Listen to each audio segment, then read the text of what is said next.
आणि मराठी शाळेत काय म्हणायचं ना, तिथं पिक्चर दाखवायचे आणि तिथं त्या पिक्चर दरवर्षी दाखवायचे हटकून एक गाव वारा भानगडी आणि त्याच्यात ते निळू फुले जसा कलाकार होता ना, म्हणजे एक पडद्याची पुढे वेगळी भूमिका, पाठीमागे वेगळी भूमिका, तसे हे जर निवडणुकीच्या धर्तीवर जर आपण जर बोलत असू, आपण त्यांना सांगत असू, पण हे थांबलं पाहिजे कुठंतरी काका, या जनतेच्या दरबारात तुम्हाला उत्तर हे द्यावं लागतं आणि ती देण्याची वेळ आहे थोड्या दिवसावर येऊन नाही का. आपण ज्यावेळेस एखादी भूमिका मांडत असतो तर ती भूमिकेच्या आडून जर काही राजकारण जर घडत असेल तर ते कुठंतरी थांबलं पाहिजे. या आता त्यांनी जी भूमिका केली ते सत्य आणि आम्हाला पण मान्य आहे, पण खरं जर शिर्डीकरांसाठी त्यांनी जर मोर्चा काढला असता तर सर्वांना विश्वासात घेऊन, सर्व पक्षाला विश्वासात घेऊन आम्ही पण त्या मोर्चात सामील झालो असं, त्याच्याबद्दल दुमत नाही. इकडून पडद्याच्या पुढं सांगतात फुलार चालू करा आणि पडद्यामागं जाऊन तिकडे याचिका दाखल करायला लावतात दिल्लीला साहेब भक्तांना.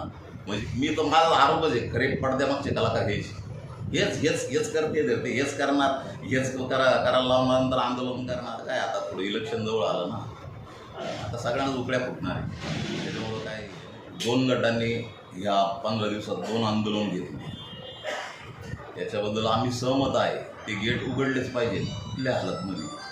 पूर्वी 4ही गेट चालू होते, साई भक्त आतमध्ये जायचे, आरती टायमाला बसायचे, बाहेर निघायचे आणि गोटरिक्षेवर असताना त्याच्यापेक्षा चांगली विषय होता.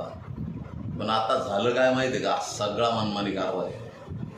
आज ठीक आहे गेट उघडले बाबा साईबाबा संस्थांचं, हे आम्हाला पण तेच म्हणणं आहे आमचं पण सगळ्यांचं. विषय असा होतो का याला कारणीभूत हे जे मोर्चे हे करतात हेच खरे पडद्यामागचे कलाकार आहेत. सध्या जनतेच्या डोळ्यात हे धूळ हे करत आहेत आणि आर्थिक बाबतीत ज्यांचं नुकसान होतं ना, मग हे सगळे एकत्र येतात आणि खरे पडद्यामागचे कलाकार हेच आहे. हे गावाचं सगळं गोरगरिबाचा प्रश्न आहे. कधी आंदोलन केलं, आज किती पस्ती भयानक आहे शिर्डीमध्ये, हातावर बोट भरणार आहेत, याचा विचार याच्यावर नाही मोर्चे काढले याचे. आता काय, आता थोडं इलेक्शन जवळ आलं ना, आता सगळ्यांनाच उकड्या फुटणार आहे. त्याच्यामुळं काय हे नाही. पण खरे मी तर माझा आरोपच आहे, खरे पडद्यामागचे कलाकार हेच करते धरते, हेच करणार, हेच करायला लावणार, नंतर आंदोलन करणार. कारण यांचं हित जिथं आडवं ते सगळे एकत्र व्हा आणि हेच कार्यक्रम करणार. सर्वसामान्याला कळत नाही. पण आता जाऊ द्या, आता काय, आता समजा आमच्यासारख्याला तर कळतं. आता या 2 गटांनी मोर्चे काढले, आता आम्ही प्रत्यक्ष बघितलं, आज पण बघितलं, 60, 70, 250, 300 असतील. पण हे कोण, हे सांगतो रिक्षावाले, हे इकडचे ते पालिसवाले, यांचे काही कामगार आणि असेच गोळा करून आणलेले. आता मला एक सांगा, जर समजा खरोखर यांनी सगळ्यांना विश्वासात घेऊन जर हा विषय केले असते तर आज तिथं किती गर्दी असती, यांना गोळा करायची गरज नसती पडली. पण याला कारणीभूत हे स्वतःचे पडद्यामागचे कलाकार. आलं का लक्षात? हे दुर्दैव आहे शिर्डीचं. आज किती भयानक परिस्थिती, गोरगरीब पोटं भरतात, हातावरच्या लोकांची परिस्थिती किती भयानक झालेली, याच्याकडे यांचं लक्ष नाही. आता हेच सांगतात इकडून पडद्याच्या पुढं सांगतात फुलार चालू करा आणि पडद्यामागं जाऊन तिकडे याचिका दाखल करायला लावतात दिल्लीला साहेब भक्तांना. म्हणजे किती मोठे कलाकार म्हणायचे, बरोबर आहे की नाही? आणि हे राजकारण चुकीचं चालू आहे, दुर्दैवी आहे. त्याच्यामुळं म्हणजे गोरगरिबाचं नुकसान घुस राहिलं, यांना काही घेणं देणं नाही, यांचं सगळं चालू आहे व्यवस्थित. पण गोरगरिबांचं इतकं नुकसान झालं, लोक खायला महाग झाले, याच्याकडे लक्ष द्या. पुढं आलंच जवळ घोडा मैदान.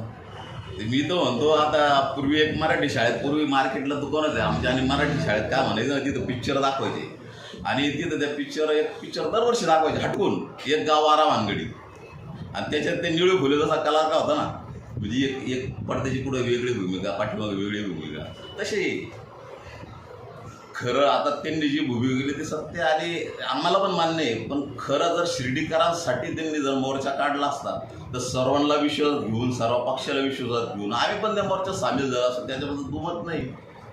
पण नेमकी आता चालू काय, यांचं काय चालू हेच कळायला मार्ग नाही. हे दुर्दैव आहे शिर्डीकरांचं. कसला पाठिंबा, कसला काय गोळा करून लोकांनी. अहो, हात मोर्चा यांनी जर सर्वसामान्य रोडवरच्या विक्रेत्यांसाठी यांच्यासाठी जर काढला असत तर इतकी गर्दी असते, यांना गोळा करायची गरज नसती पडली. लक्षात घ्या. प्रथमतः सर्व महापुरुषांना अभिवादन. आज आपण शिर्डीतील परिस्थिती बघतोय. 2 राजकीय गट आज मंदिरातील 4ही गेट ओपन करण्यासाठी जे प्रयत्न करताय आणि ते झालेही पाहिजेत. सर्व शिर्डीकरांची मागणी बी आहे ते गेट उघडे झाले, पण ते उघडे होताना शिर्डीतील भरपूर असंख्य असे प्रश्न आहेत का त्याच्याकडे कानडोळा तर होत नाही का. आपण ज्यावेळेस एखादी भूमिका मांडत असतो तर ती भूमिकेच्या आडून जर काही राजकारण जर घडत असेल तर ते कुठंतरी थांबलं पाहिजे. या राजकारणापायी तर आपल्या शिर्डीकरांचं, शिर्डीतील जनतेचं, तरुणांचं, व्यापारी वर्गाचं फार मोठं नुकसान झालेलं आहे.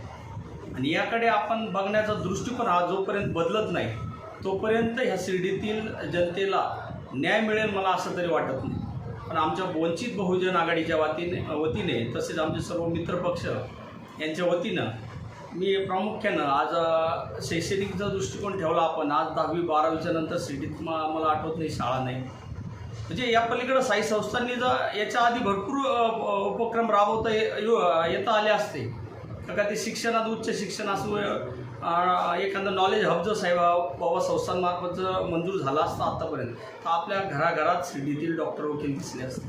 म्हणजे ही शोकांतिका आज शिर्डीकरांची एक शोकांतिका. आपला मुलगा एखादा जर शिक्षणासाठी पुण्याला जात असेल 10-5 लाख रुपये खर्चावं लागत असेल, ते जर साई संस्थांच्या माध्यमातून जे इथं नॉलेज हब जर झालं असतं तर शिक्षणासाठी एक भरीव योगदान आज शिर्डीच्या वतीने व शिर्डीतील तरुणांना आज आपल्याला पुन्हा मुंबई नाशिक अशा बाहेर शहरात पाठवण्यापेक्षा शिर्डीतच त्यांचं शिक्षण झालं असतं. म्हणजे याकडे लक्ष द्यायचं नाही. शिर्डीतील बेरोजगारी फार फोफावली.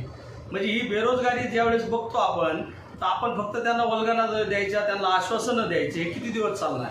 हे जर निवडणुकीच्या धर्तीवर जर आपण जर बोलत असू, आपण त्यांना सांगत असू, पण हे थांबलं पाहिजे कुठंतरी का या जनतेच्या दरबारात तुम्हाला उत्तर हे द्यावं लागतं आणि ती देण्याची वेळ थोड्या दिवसावर येऊन बसते.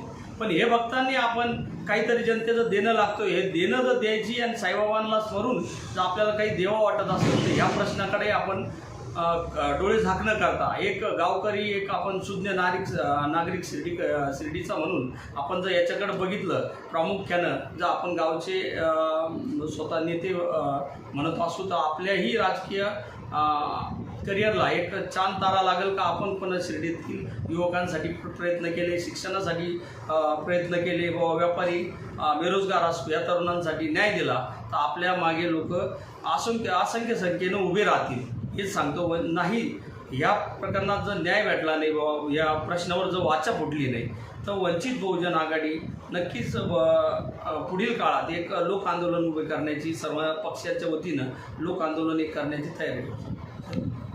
आमदार राधाकृष्णजी विखे पाटील आणि खासदार डॉक्टर सुजय विखे पाटील यांच्या मार्गदर्शनाखाली एअरपोर्ट रोड लगत शिर्डी हद्दीत साईच्या ग्रुपच्या माध्यमातून रामनगरीचा भव्य प्रोजेक्ट. वैशिष्ट्ये: शिर्डी एअरपोर्ट रोड लगत बस स्टॉप, शाळा, बँक 5 मिनिटांच्या अंतरावर, ड्रेनेज व स्ट्रीट लाईट. प्लॉटमध्ये प्रशस्त श्री राम मंदिर, साई समाधी मंदिरापासून 10 मिनिटांच्या अंतरावर, MSAB पोल कनेक्शन, 20 फुटी अंतर्गत रस्ता व दोन्ही कडेने सुशोभित झाडे, रहिवाशांसाठी अनुकूल. शिर्डी नांदुर्गे शिवरस्तार लगत साई परिक्रमा मार्गालगत. प्लॉट लगत 18 मीटर प्रस्तावित रस्ता. तर त्वरा करा, आजच आपला प्लॉट बुक करा. बुकिंगसाठी संपर्क करा श्री गणेश तोरडमल 99 21 21 95 61, श्री शुभम वेणुनाथ गोंदकर 97 67 06 66 85.